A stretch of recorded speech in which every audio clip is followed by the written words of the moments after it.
The clock on the wall read 11:45 p.m. Most employees had left hours ago, leaving the massive corporate building of Reed Enterprises shrouded in silence, broken only by the soft hum of computers still running. Emily Wilson's body finally gave in to exhaustion. After 14 hours of non-stop work rushing from her morning university classes to her evening cleaning shift, she simply couldn't take another step. The cold floor of the executive floor reception area became her temporary refuge as she curled up beside her cleaning cart, telling herself she would rest for just 5 minutes before finishing the last office. Nathan Reed ran his hand through his dark hair, sighing deeply. The day had been long, filled with exhausting meetings and investment decisions that would affect thousands of employees. At 35, he had built Reed Enterprises from a small tech startup into one of New York's most valuable companies. Success had come at a price, though loneliness was his constant companion. As he stepped out of his office and walked down the glass corridor toward the elevator, something caught his eye in the dim light of the reception area. A small figure was curled up on the floor near a cleaning cart. Nathan frowned, approaching with firm steps. Under the corridor's soft light, he could see more clearly a woman in a blue uniform was sleeping on the floor, her brown hair escaping from a messy ponytail, falling across her face. "Hey!" His firm voice broke the silence. The woman stirred slightly, but didn't wake up. He tried again, louder this time. "Wake up!" Emily's eyes fluttered open, confusion clouding her features for a moment before reality crashed in. When she realized where she was and who stood before her, she scrambled to her feet, frantically straightening her wrinkled uniform with trembling hands. "I'm so sorry, sir. I didn't mean to—" Her voice broke, heavy with embarrassment and fear. Nathan crossed his arms, studying her. "What are you doing, sleeping on the floor?" She lowered her head. I just closed my eyes for a minute. I didn't mean to disrespect the rules. I was just so tired." Tired? He could easily dismiss this excuse. After all, who wasn't tired? But something in her manner, a tremor in her voice, her defensive posture, made him hesitate. "What's your name?" he asked, his tone still serious. "Emily, sir. Emily Wilson."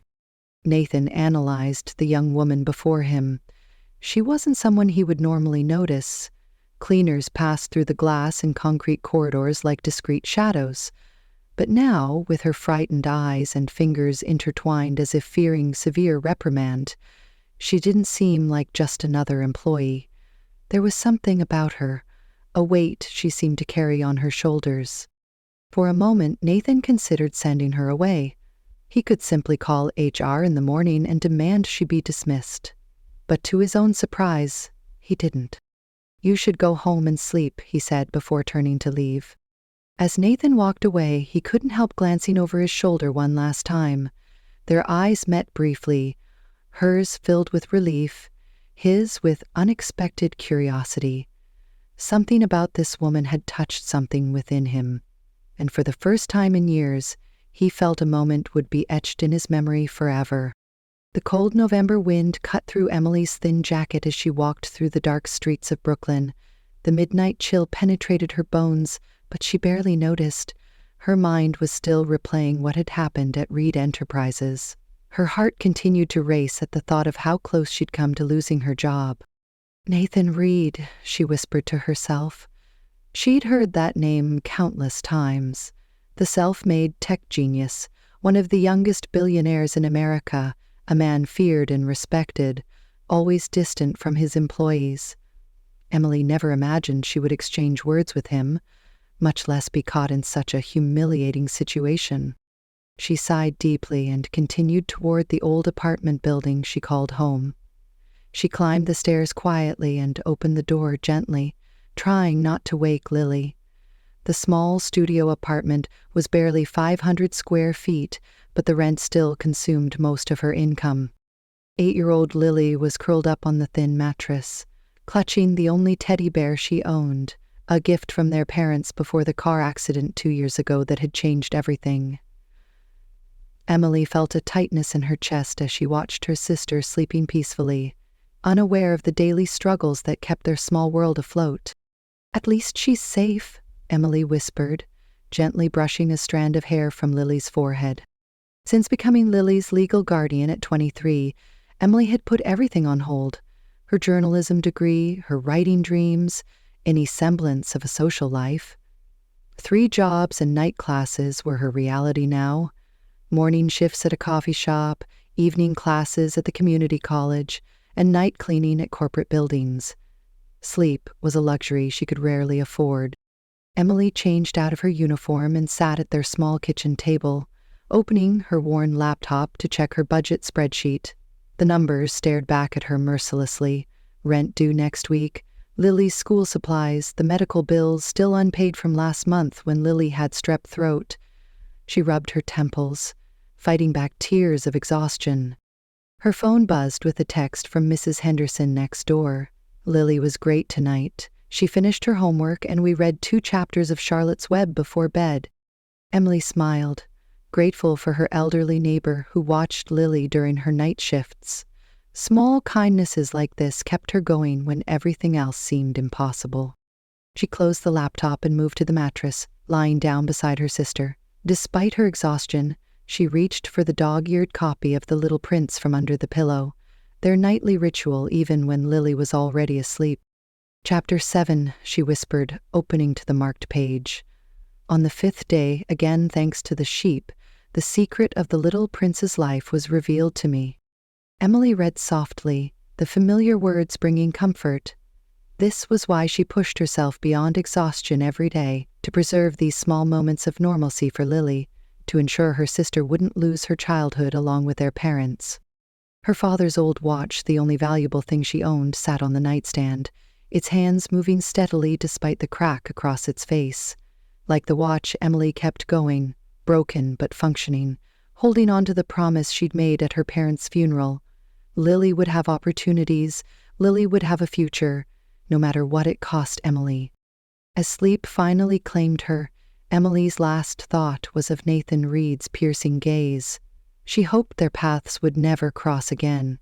People like him lived in a different world, one where sleeping on floors from exhaustion was incomprehensible. Little did she know that their worlds were about to collide in ways she could never imagine. Nathan's penthouse overlooking Central Park remained dark, except for the city lights streaming through floor-to-ceiling windows. He stood there, tumbler of whiskey in hand, watching the glittering metropolis below, a kingdom he had conquered through sheer determination and ruthless focus. At 35, Nathan Reed had everything most people spent lifetimes chasing: wealth, power, recognition. Reed Enterprises had revolutionized data security software, making him one of the youngest billionaires in the country. Business magazines called him brilliant, competitors feared him, and investors worshipped his instincts. Yet tonight something felt off. The image of the cleaning woman Emily sleeping on the cold floor haunted him in a way he couldn't explain. "Why am I still thinking about this?" he muttered, taking another sip of whiskey. Perhaps it was because her exhaustion had triggered something buried deep in his memory, a reminder of where he came from. Few people knew the truth about Nathan Reed's origins. His carefully crafted public image mentioned only that he was from humble beginnings in the Bronx, a sanitized version of a much harsher reality. The truth was that Nathan had grown up in the foster care system, bounced between 7 different homes before turning 18. Some had been decent, others nightmarish. The worst had been the Hendersons, where he'd slept on a basement floor for months, working after school until exhaustion claimed him, much like Emily tonight. He placed his glass down and walked to his home office, where a small, worn baseball sat in a glass case, the only possession he'd kept from his childhood. A social worker named David Reed had given it to him when Nathan was 12, the first adult who'd ever believed in him. Nathan had later taken his name in tribute. "You're smarter than your circumstances, kid," David had told him. "Don't let them define you." Nathan had taken those words to heart, clawing his way through a scholarship to MIT, working 3 jobs while developing his first software. He'd built his empire through relentless work, never trusting anyone enough to let them close, never showing weakness. His phone buzzed, a text from Jessica, his current girlfriend, a model he'd been seeing for 3 months. "Missing you tonight. Dinner tomorrow?" Nathan didn't respond.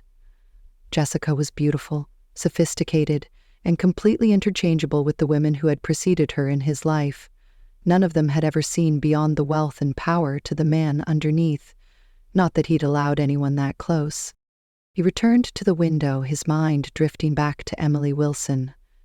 There had been something in her eyes, not just fear of losing her job, but a deeper determination. He recognized that look. It was the same one he'd seen in the mirror during his hardest years. On impulse, Nathan opened his laptop and typed an email to his HR director. "Send me the file on Emily Wilson, cleaning staff, executive floor, first thing tomorrow." He hesitated before hitting send, questioning his own motives.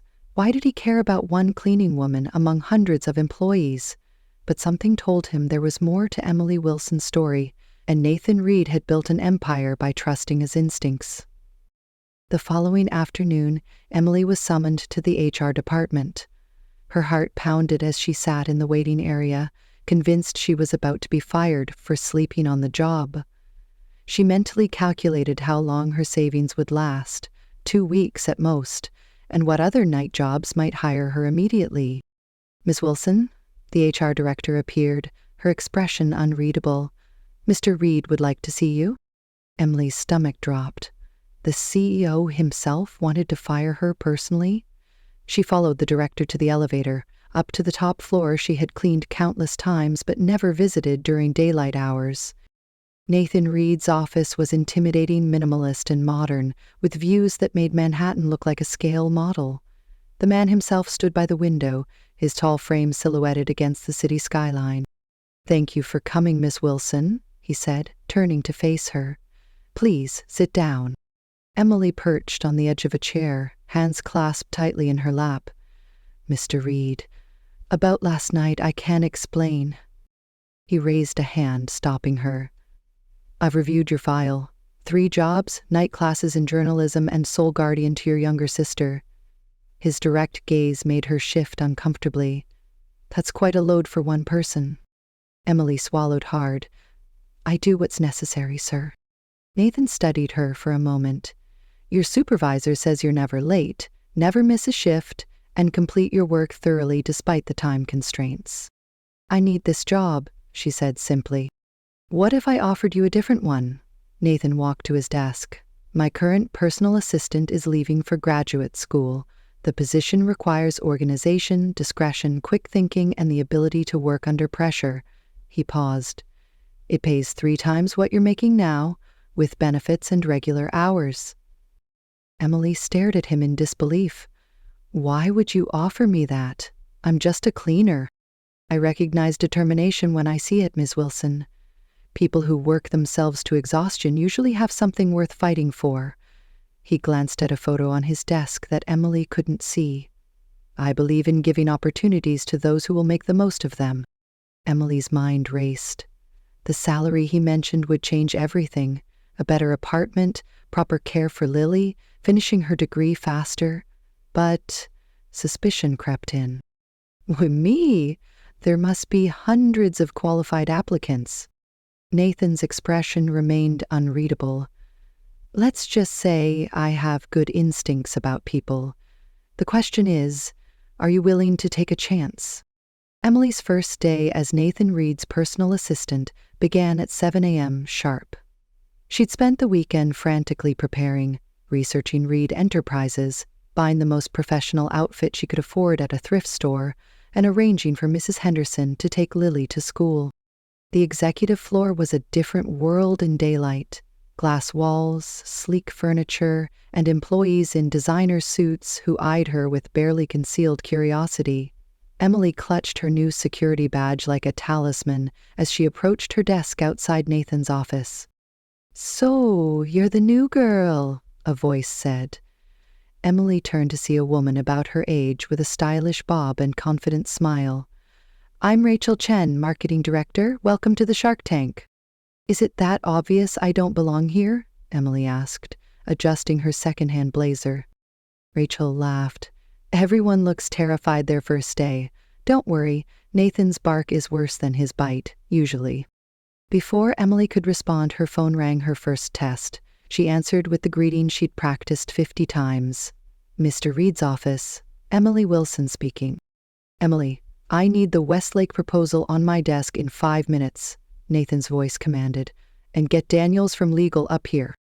The call ended abruptly. Emily stared at the phone in panic.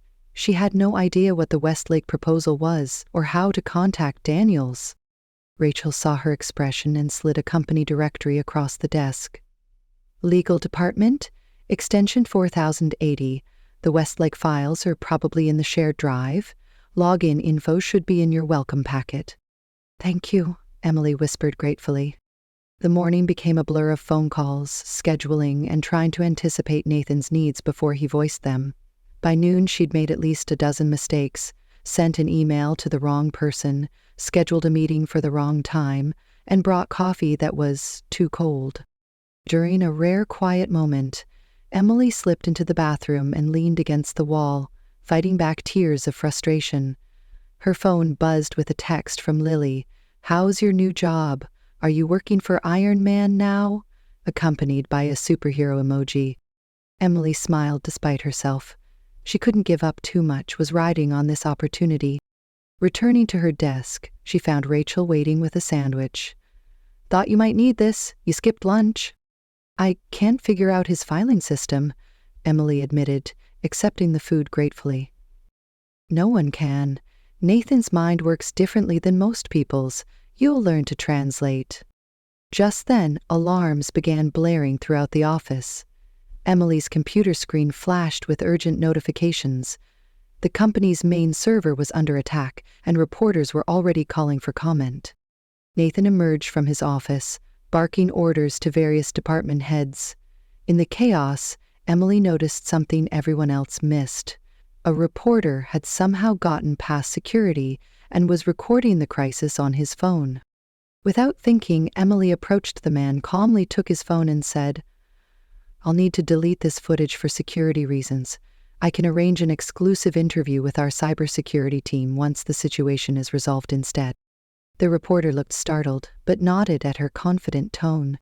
When Emily turned around, she found Nathan watching her, his expression unreadable.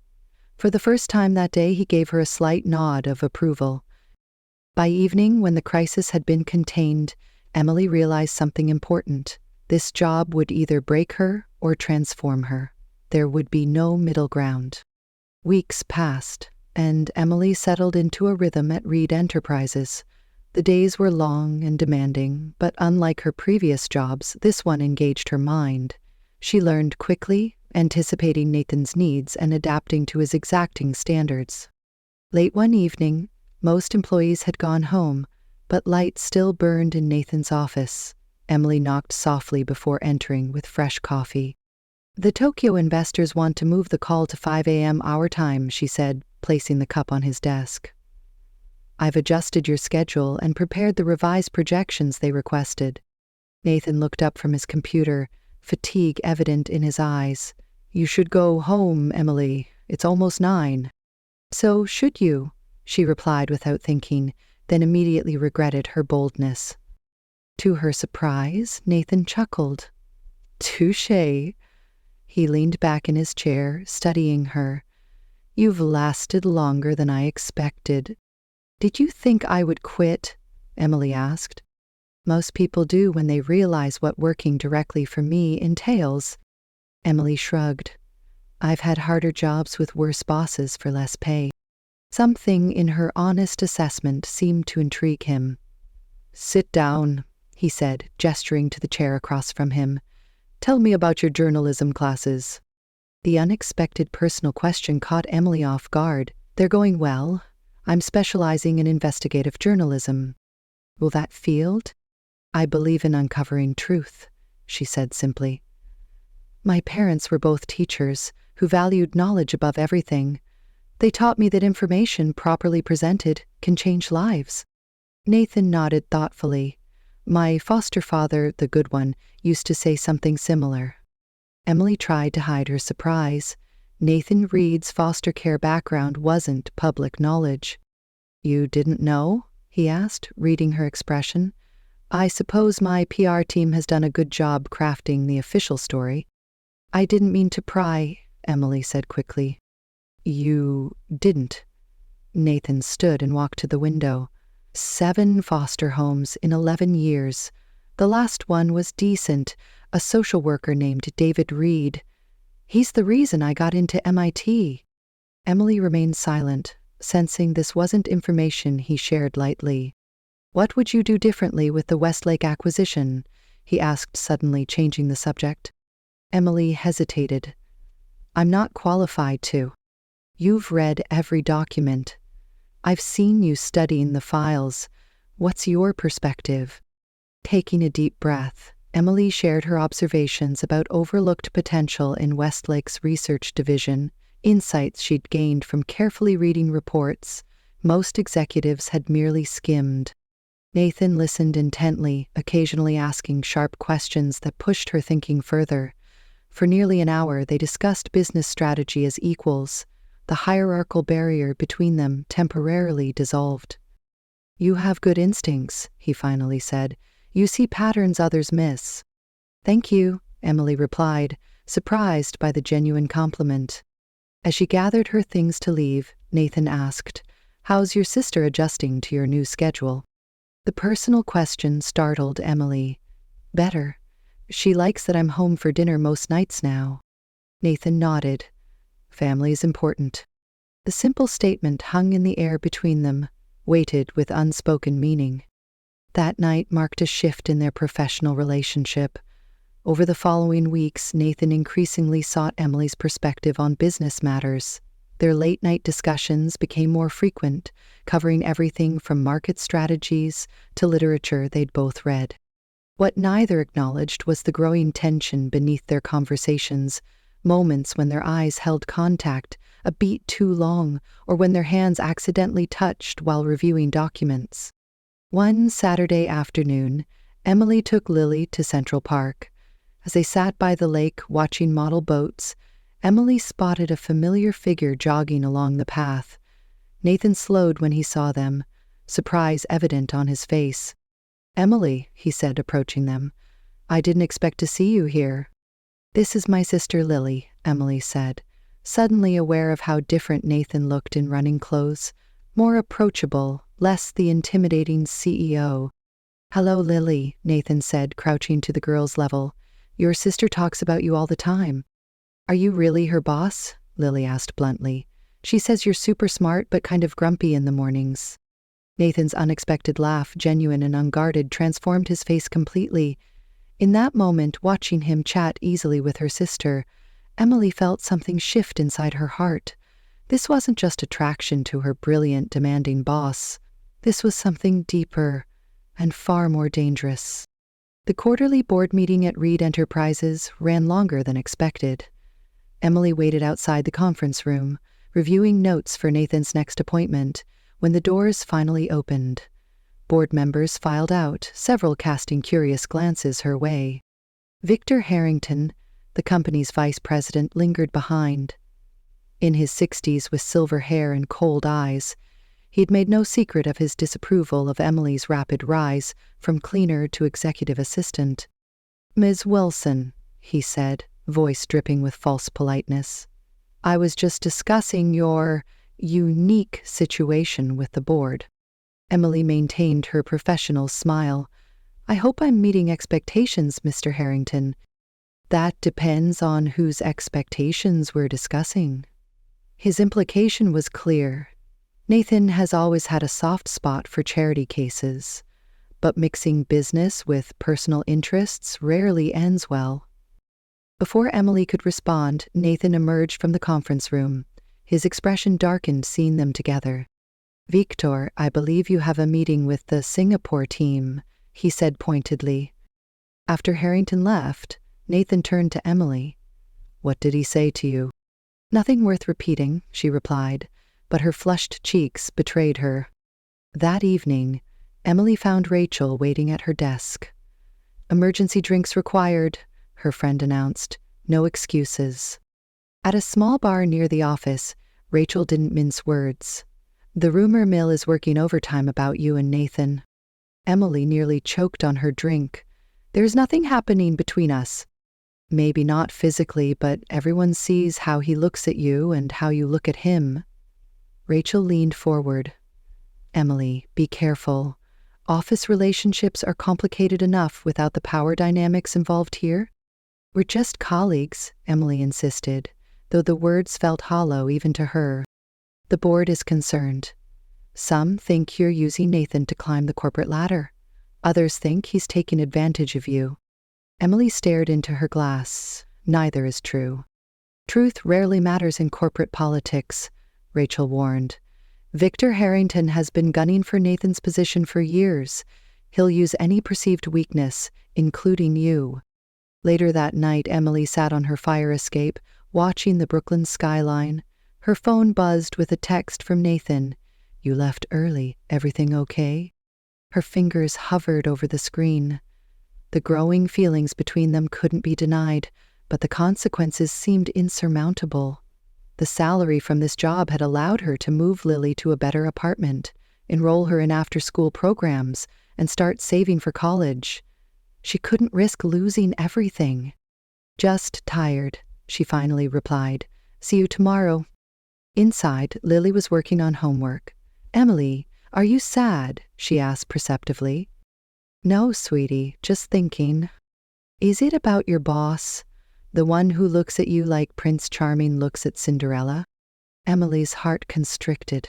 Even an 8-year-old could see what she'd been trying to deny. Rain pounded against the windows of the small cafe where Emily sat waiting. She'd chosen this place, deliberately neutral ground, far from the office, where she and Nathan could talk privately. The text she'd sent him that morning had been simple. We need to discuss something important. 7 p.m. at Riverside Cafe. The bell above the door jingled and Nathan entered, shaking raindrops from his coat. He spotted her in the corner booth and made his way over, his expression guarded. This seems serious, he said, sliding into the seat across from her.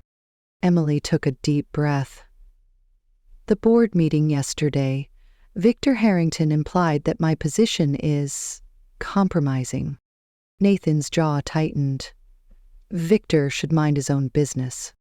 But he's right, isn't he? Emily met his gaze directly. Something has changed between us, and it's affecting the company. For a moment, Nathan said nothing, the only sound the rain against the windows and soft jazz playing in the background. Finally, he spoke. Is that why you asked me here? To resign? I need to know what this is, Emily gestured between them. Because if it's just a workplace infatuation, we should end it now, before anyone gets hurt. Nathan leaned forward, his voice low. Do you think that's all this is? I don't know what to think anymore. 3 months ago, I was cleaning your office floor. Now I'm having dinner with you, discussing acquisition strategies, and... She trailed off. And feeling something neither of us planned for, Nathan finished. Emily nodded, her throat tight. The board thinks I'm using you to advance my career. Others think you're taking advantage of me. Either way, my presence is becoming a liability to you. I don't care what they think, Nathan said firmly. You should. You've worked too hard building Reed Enterprises to risk it all because of... Because of what? Feelings? Nathan's eyes flashed. Emily, do you know how rare it is to find someone who sees past all this? He gestured to his expensive watch, his tailored suit. Someone who challenges me, who isn't afraid to tell me when I'm wrong? Emily felt tears threatening. It doesn't matter. We come from different worlds. I grew up sleeping on floors, too, he reminded her softly. And now you're a billionaire CEO. I'm a single guardian putting myself through school. She pulled out a small book from her bag, a business leadership guide he'd given her weeks ago with an inscription, Never stop chasing your dreams. She slid it across the table. I can't be your dream, Nathan. Nathan stared at the book, his expression unreadable. When he finally looked up, his eyes had hardened, the vulnerability gone. So that's your decision. It's the only sensible one. He stood abruptly. I've never been interested in sensible, Emily. I thought you understood that about me. He reached for his coat. Take a few days off.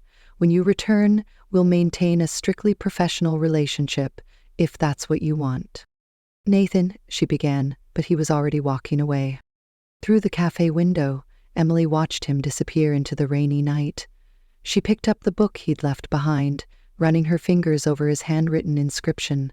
Only then did she allow herself to cry, the tears fallen onto the page, blurring the words, "Never stop chasing." 3 weeks passed with glacial professionalism between Emily and Nathan.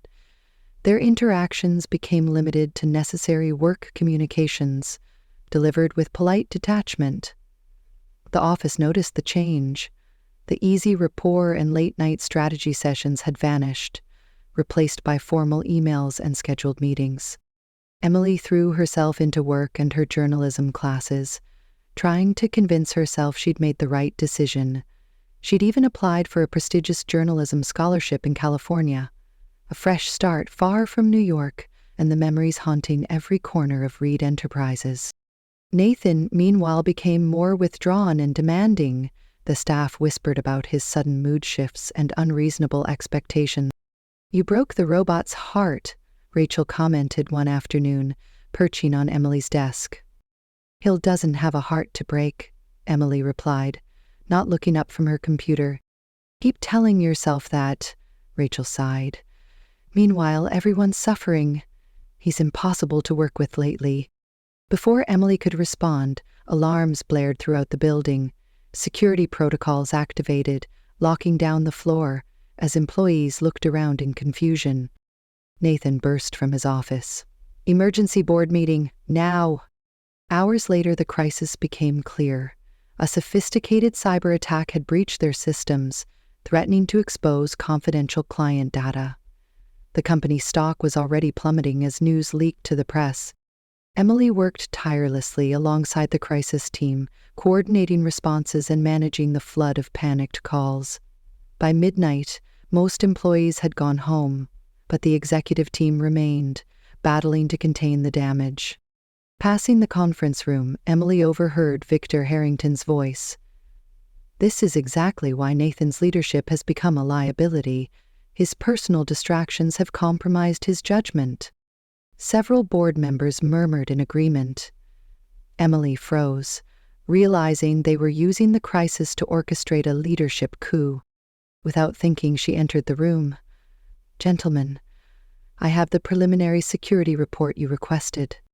As she distributed documents, she deliberately placed a different file before Nathan one, containing notes she'd compiled weeks ago about vulnerabilities in Victor's division, including evidence he'd rejected security upgrades that might have prevented the current breach. Nathan glanced at the file, then at Emily. Their eyes met briefly, the first real connection in weeks, before he turned to address the board with renewed authority. By dawn, the crisis had stabilized. Nathan had not only maintained control, but had exposed Victor's negligence, effectively neutralizing the threat to his leadership. Emily gathered her things to leave when Nathan appeared at her desk. "That file wasn't coincidental," he said quietly. "The company needed its CEO," she replied simply. "Emily," he began, but she cut him off. "I've been offered a scholarship in California. I'm considering taking it." The news hit him visibly. "When would you leave?" "Next week, if I accept." Nathan's expression shifted from shock to determination. "Before you decide, there's something you should know." He handed her a folder. "I've been working on this for weeks." Inside was a proposal for a new Reed Foundation initiative, a scholarship program for single parents pursuing education while supporting families. The first recipient was to be announced at a gala the following evening. "You inspired this," Nathan said. "Not because I wanted to impress you, but because you showed me what real determination looks like." He paused. "I've spent my life building walls to protect myself. Then you came along and made me question everything." Emily stared at the proposal, emotions warring within her. "I'm not asking you to stay for me," Nathan continued. I'm asking you not to run away because you're afraid of what might happen if you don't." As he walked away, Emily noticed a small note paperclipped to the folder. "Some dreams are worth the risk." The Reed Enterprises Charity Gala transformed the company's atrium into an elegant wonderland of lights and flowers. Emily stood at the entrance, heart pounding beneath her borrowed dress, a midnight blue gown Rachel had insisted she wear. "You're actually leaving tomorrow?" Rachel asked, adjusting Emily's necklace, a simple silver pendant that had belonged to her mother. "My flight's at noon," Emily confirmed. She'd accepted the California scholarship that morning, telling herself it was the sensible choice for her future and for Lily. "And you're here because—" "To support the foundation. It's a good cause." Emily avoided her friend's knowing gaze. Inside, the city's elite mingled among displays showcasing the new scholarship program. Emily moved through the crowd, searching for one face while simultaneously hoping to avoid it. She found Lily instead, happily chatting with the caterers. Mrs. Henderson, who'd agreed to watch her during the gala, smiled apologetically. "She wanted to see you in your princess dress." "It's okay," Emily hugged her sister, "but we can't stay long." "But you have to," Lily protested. "Mr. Reed said there's a surprise coming." Emily froze. "You talked to Mr. Reed?" "He came to see us yesterday when you were at class," Lily announced proudly. "He helped me with my science project." Before Emily could process this information, the lights dimmed and Nathan took the stage. In his tuxedo, commanding the attention of everyone present, he looked every inch the powerful CEO. Yet when his eyes found hers in the crowd, Emily saw vulnerability beneath the confidence. Reed Enterprises was built on the belief that opportunity should be available to everyone with the determination to seize it, Nathan began. "Tonight, we're launching a foundation to support those who demonstrate extraordinary commitment, despite challenging circumstances." As he outlined the scholarship program, Emily recognized elements of her own story woven throughout, though he never mentioned her by name. The foundation would provide not just tuition, but comprehensive support, including childcare, housing assistance, and mentorship. "Our first recipient," Nathan continued, "has already been selected, someone who exemplifies the spirit of perseverance this foundation aims to support." Emily held her breath, certain he was about to announce her name, unsure whether to be touched or mortified. Instead, Nathan introduced a single father of twins who worked nights as a hospital orderly while pursuing a nursing degree. As the man accepted the award, tears streaming down his face, Emily felt a presence beside her. "I would have named you," Nathan said quietly, "but I knew you'd hate the attention." Emily turned to face him. "You went to see Lily yesterday. I needed to understand what you'd be leaving behind." His eyes held hers. "And what I'd be losing if you left." "Nathan, I've spent my life believing success meant never needing anyone," he interrupted. "Then you fell asleep on my office floor and somehow woke something in me I thought was long dead." Emily smiled despite herself. "That's quite a line, Mr. Reed." "It's the truth." He took her hand. "Stay, Emily. Not as my assistant. You can pursue your journalism career, run the foundation, whatever you want. Just don't leave because you're afraid of us." "And the board, the company?" "Let me worry about that." His fingers tightened around hers. "Some things are worth fighting for." Lily appeared beside them, looking between the adults with knowing eyes. "Are you staying, Emily? Mr. Reed said he'd teach me chess if we stayed." Emily looked at her sister, then at Nathan, seeing not just a powerful CEO, but a man who understood struggle and perseverance, a man who'd crossed the boundaries of their different worlds to find her. "The scholarship in California is a great opportunity," she said slowly. Nathan's face fell, but he nodded with dignity. "I understand." "But," Emily continued, "I think we might find even better opportunities right here." As Nathan's expression transformed with hope, Emily realized some journeys weren't about leaving, but about finding where you truly belonged, even if it was in the most unexpected place, with the most unexpected person. So, she smiled, about that chess lesson,